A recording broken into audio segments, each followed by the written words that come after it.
Subscribe करें हमारे YouTube channel को और बेल आइकन को प्रेस करें हमारे लेटेस्ट वीडियोस को देखने के लिए।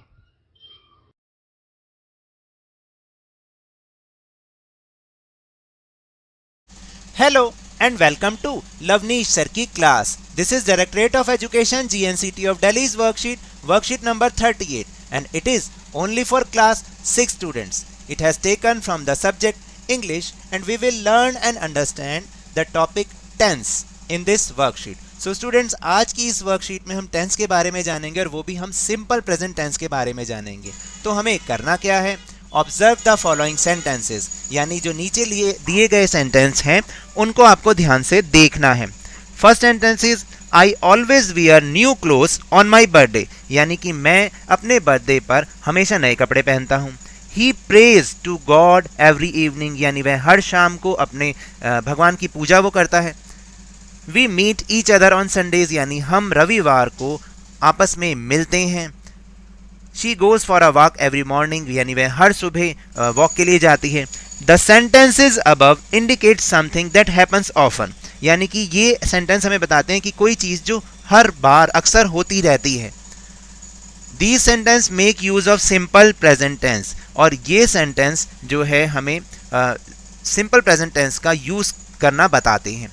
We make the use of simple present tense in the following cases, और हम सिंपल प्रेजेंट टेंस को निम्नलिखित केसों में यूज़ करते हैं, जैसे कि हैबिट्स दिखाने के लिए I always drink coffee at work, यानी मैं काम पर हमेशा कॉफ़ी पीता हूँ। He goes to bed at 11 PM, यानी वह 11 बजे रोज़ रात को सोने जाता है। They often eat lunch at school, यानी वो स्कूल में हमेशा अक्सर लंच करते हैं।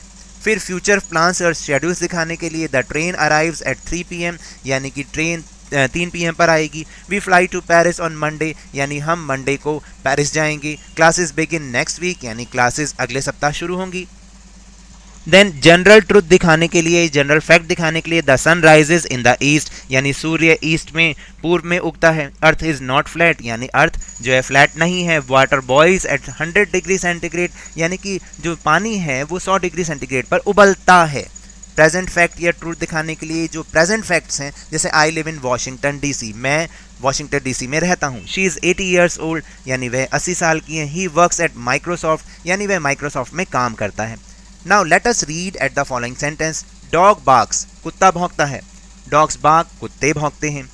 गर्ल प्लेज हॉकी, लड़की हॉकी खेलती है। गर्ल्स प्ले हॉकी, लड़कियाँ हॉकी खेलती हैं। तो स्टूडेंट्स, अब हमें इनको बनाते समय, सिंपल प्रेजेंट टेंस को यूज़ करते समय कुछ रूल्स को फॉलो करना पड़ता है। क्या है वो रूल, देख लेते हैं।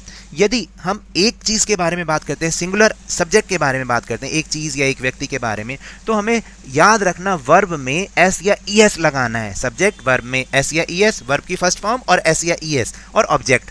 फिर अगर एक से ज़्यादा व्यक्ति या ज़्यादा चीज़ें हैं तो सब्जेक्ट और सिंपल वर्ब की फर्स्ट फॉर्म और फिर ऑब्जेक्ट। अब इसी रूल को यूज़ करते हुए हम एक्सरसाइज करते हैं।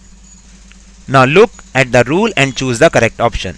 दे एक से ज़्यादा हैं। दे ऑलवेज, गो आएगा, गोज नहीं आएगा क्योंकि एक से ज़्यादा हैं, वर्ब की फर्स्ट फॉर्म ही आएगी।